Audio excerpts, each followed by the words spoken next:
10 Odd ways people protected themselves from witchcraft.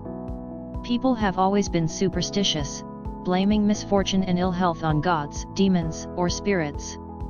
Perhaps the most beloved scapegoat in history, however, has been the witch, a mysterious woman brewing elixirs and flying to her weekly gatherings.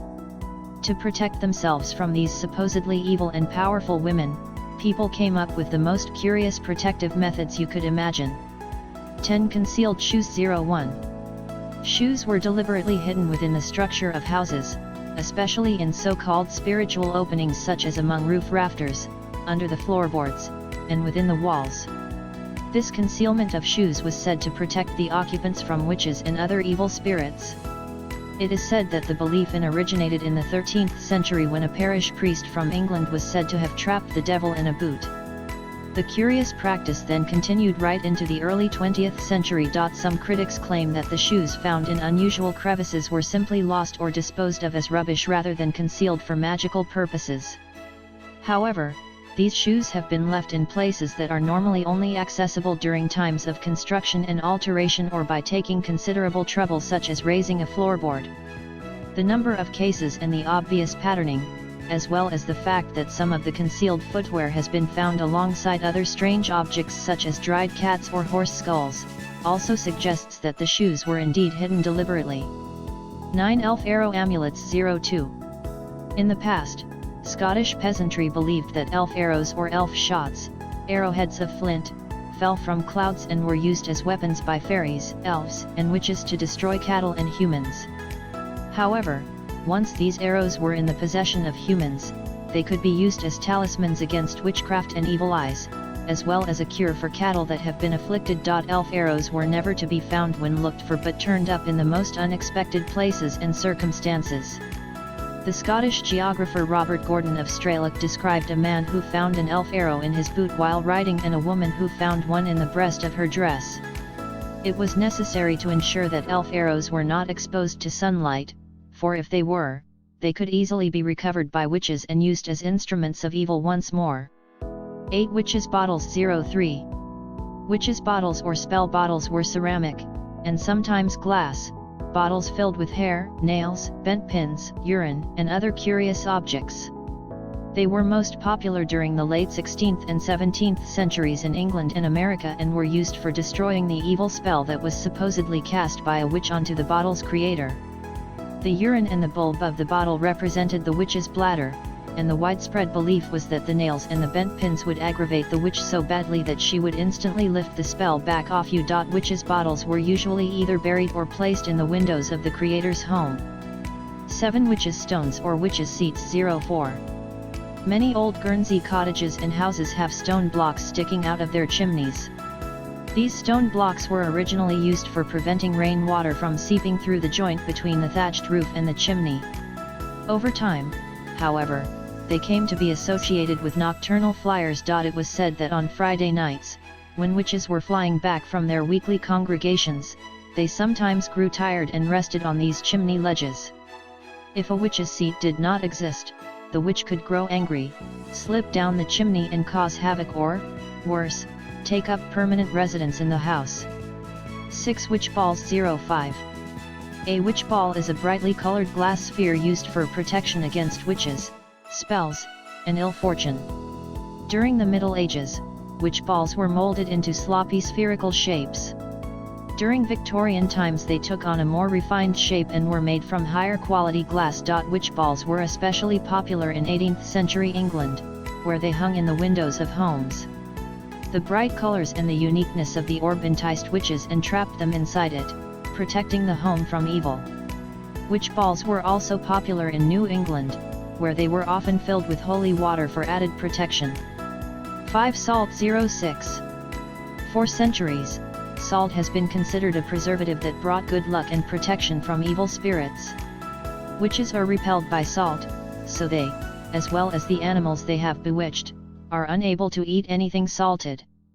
In the Middle Ages, one popular form of torturing witches was to force-feed them heavily salted food and deny them water. Torturers and inquisitors taking part in witches' trials were strongly advised by demonologists to wear a sacramental amulet. This amulet was made of salt which consecrated on Palm Sunday, blessed with herbs and pressed into a disc of blessed wax.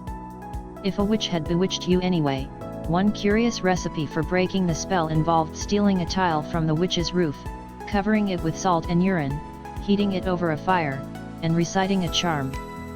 4 Rowan Trees 07. In the British Isles, it was believed that the rowan protected against witchcraft and enchantment. The tree's reputation may have stemmed from its physical appearance. A small 5-pointed star or pentagram can be found on each berry opposite its stalk, and the color red was thought to be the best protection against enchantment. The rowan tree could be used for protection in numerous ways. The tree itself protected the dwelling by which it grew, while pieces of the tree were often taken by people for personal protection and for the protection of cows and their produce.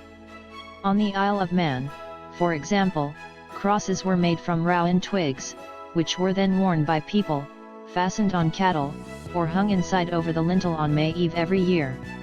In Cornwall and Scotland, similar crosses made from rowan twigs were bound with red thread and carried in pockets or else sewn into the lining of coats. 3 Witch Marks 08. Witch marks were ritual protection marks made by individuals asking for protection from the witches and other evil spirits. The marks included various protective symbols such as a compass and a pentacle. Witch marks were most popular in medieval churches and houses. For example, witch marks were recently discovered under 17th century floorboards at Knowle House in the civil parish of Sevenoaks in West Kent. The marks were carved anticipating a visit from King James I, a man obsessed with witchcraft. The marks included scorches made with a candle flame, carved tangles of VS and WS, asking for the Virgin Mary's protection, and mazes known as demon traps, the rationale behind these being that the evil spirits would follow the lines and would be unable to find their way back. 2 Spoken and written charms 09. Charms repel or break the spells of witches. Some were verbal and included phrases, formulas, and prayers. In the 17th century, for example, a Nottingham sorcerer prescribed herbs and the recitation of 5 Our Fathers, 5 Aves, and 1 Creed to break witches' spells. Other charms were written and included inscriptions on paper, parchment, wood, or other materials. In Pennsylvania, Germans carried written amulets and charms on their person. These amulets included a written version of a protective charm and sometimes verses from the Bible. The paper was often folded into triangles. Sometimes, instead of being carried personally, the amulets were hung in a barn or a house. 1 Hagstones 10. Hagstones, also known as holy stones or Odin stones, have natural holes. For centuries, hagstones have been used in southwest England, particularly in Dorset, to protect people from witchcraft.